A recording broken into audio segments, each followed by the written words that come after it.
Chapter 2. Every day since kindergarten, I've counted the steps from school to the pet shop.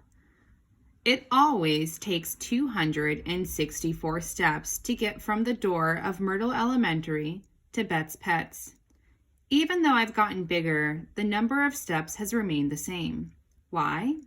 Because I keep it that way. When I was little, I took huge strides, carefully avoiding all cracks that would break my mom's back. Now, I just take smaller and smaller steps. I guess I like consistency.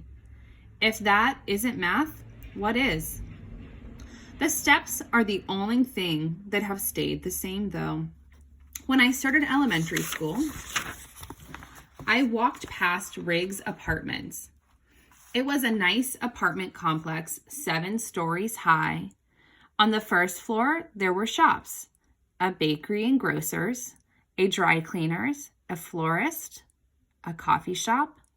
A doorman in green and gold uniform waved at everyone who walked by.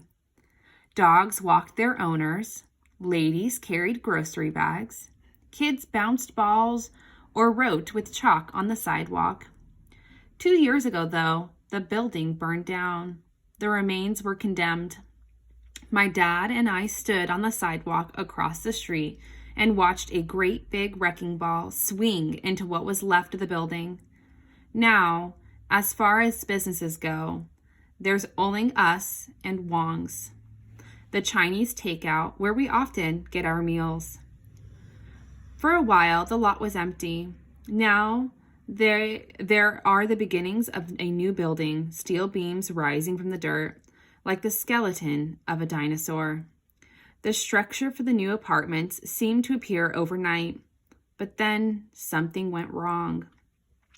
Dad read in the paper that the company that owned the land had gone bankrupt, and the city planned to put in a housing project. At first, it was just a few guys drinking out of paper bags and a couple of men with shopping carts full of cans.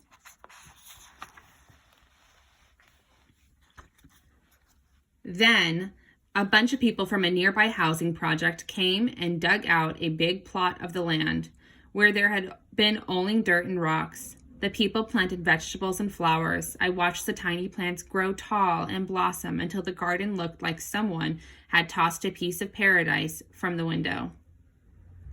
The gardeners were all shapes and sizes, and most of them come and go. But one old lady, Bertha, is there every day.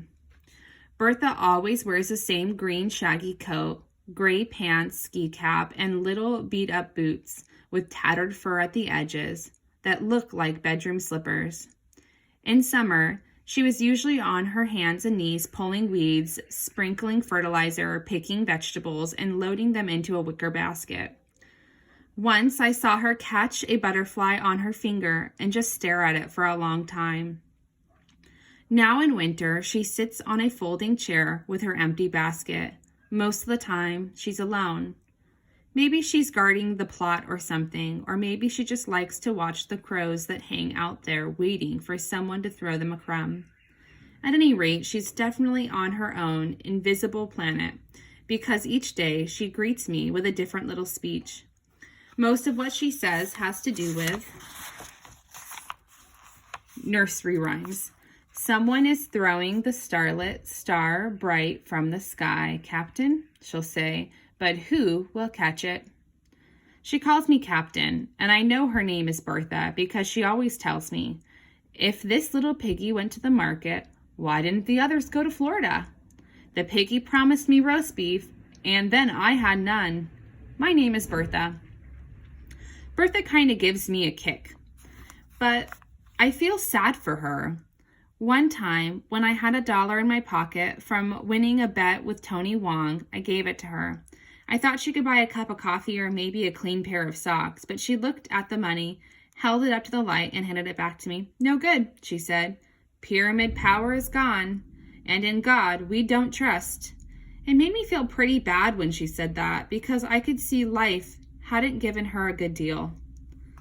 Once, I asked my mom if Bertha had anywhere to live. I'm sure she does, Mom shuddered. Let's hope she does. I looked at the puppies in their big pen, all curled up together. We take good care of our pets and have a good reputation. That's why we're still open, even though our part of Cleveland has gone sour. I thought about how a rich lady will come in and buy a Pekingese. She'll keep him in a little dog bed, dress him up in a coat, buy him the expensive canned food, or just feed him right from the table. People treat their animals better than each other, Dad once joked. But maybe he was right. Today, Bertha was in her usual place, at step 160, huddled in her chair against the cold.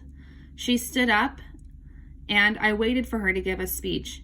Peas porridge hot, peas porridge. Why bother to put peas in porridge when peas taste nasty? And the cow who jumped over the moon got far enough from gravity to float away.